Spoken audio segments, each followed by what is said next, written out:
आज हम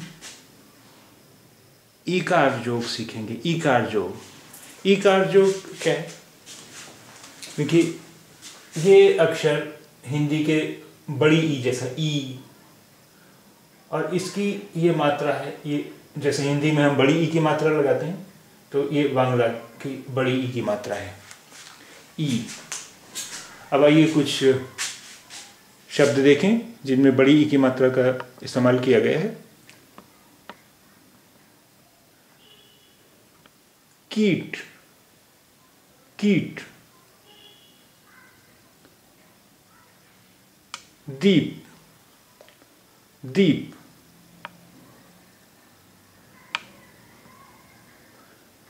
तीर, धीर।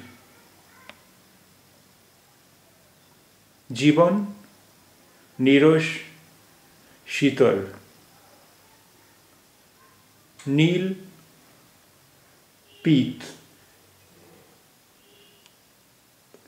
शीत, गीत, गभीर, शरीर, ओलीक।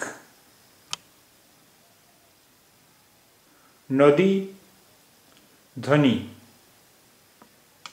तरुणी, रजनी, पदवी। जयी, शशि।